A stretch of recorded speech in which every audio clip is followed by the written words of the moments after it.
नागरिकता संशोधन अधिनियम यानी सीए को मोदी सरकार ने 11 मार्च को लागू कर दिया। लोकसभा चुनाव से पहले मोदी सरकार ने सीएए के नियमों को नोटिफाई करने की जानकारी दी है, जिसके बाद लोगों के बीच कई तरह के सवाल और संशय हैं। इसी बीच कुछ राज्य ऐसे हैं जिन्होंने इसे लागू करने से इनकार कर दिया है, लेकिन क्या राज्यों के पास ऐसा करने का अधिकार है? इसे लेकर नियम क्या कहते हैं और किस राज्य की सरकार ने अपने यहाँ सीएए को लागू करने से इनकार किया है, सब कुछ आपको इस वीडियो में विस्तार से बताएंगे। रूल्स नोटिफिकेशन में अगर हम देखेंगे कि ये डिप्राइव कर रहा है लोगों का अधिकार को, तो हम उसको खिलाफ में लड़ेंगे। हम पहले हमको देखने दीजिए, आई एम वॉचिंग।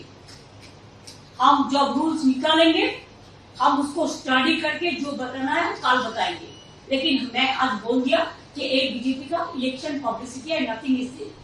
पश्चिम बंगाल की सीएम ममता बनर्जी के साथ विपक्षी दलों वाली कुछ और राज्य सरकारों ने भी अपने राज्य में सीएए लागू करने से इनकार कर दिया है।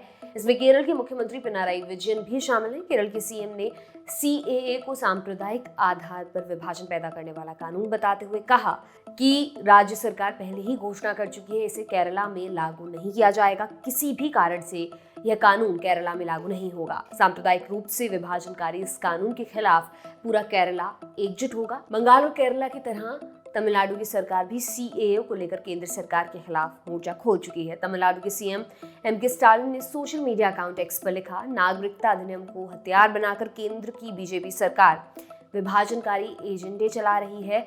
मुसलमानों और श्रीलंकाई तमिलों को धोखा देकर उन्होंने विभाजन के बीच बोए, जनता उन्हें करारा सबक सिखाएगी। तो इन राज्यों ने सीएए को लेकर भले अपना स्टैंड क्लियर कर दिया हो, लेकिन सवाल ये है, क्या राज्य सरकारों के पास ऐसा करने का कोई अधिकार है? इसका सीधा और सरल सा जवाब नहीं। राज्य सरकार सीएए को अपने राज्य में लागू करने से नहीं रोक सकती हैं, क्योंकि नागरिकता का मामला केंद्र सरकार के अधीन आता है। राज्य सिटीजनशिप नहीं दे सकते। ऐसे में नागरिकता के मामले में आखिरी फैसला भारत सरकार का ही होगा।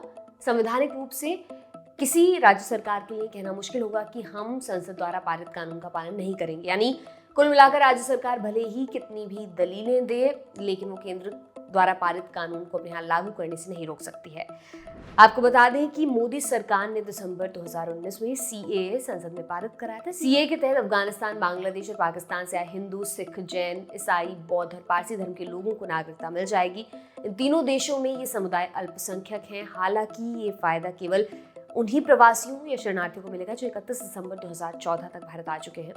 साल 2019 में सीएए पारित होने के बाद पूरे देश में इसके खिलाफ प्रदर्शन शुरू हो गए थे। उस दौरान सीएए को लेकर यह भी दावा किया जा रहा था कि इसके बाद एनआरसी आएगा और फिर मुस्लिम समाज के लोगों की नागरिकता छीन ली जाएगी, जिस पर मोदी सरकार ने सदन में साफ कर दिया कि ऐसा कुछ नहीं होगा। हालांकि बाद में कोविड आने की वजह से प्रदर्शन और सीएए का मामला शांत हो गया। इसके बाद लोकसभा चुनाव से ठीक पहले एक बार फिर चर्चा तेज हुई और अब लोकसभा चुनाव में ज्यादा वक्त नहीं रह गया है और सीएए की अधिसूचना जारी कर दी गई है। सीएए में किसी भी भारतीय की नागरिकता छीनने का कोई प्रावधान नहीं है। भले ही विपक्ष सीएए और उसके कुछ प्रावधानों को लेकर केंद्र सरकार को घेर रहा हो, लेकिन मोटे तौर पर कोई भी राज्य सरकार इसे लागू करने से नहीं रोक सकती है। सीए से जुड़ी जो भी अपडेट आएगी ललन टॉप आप तक पहुंचाता रहेगा।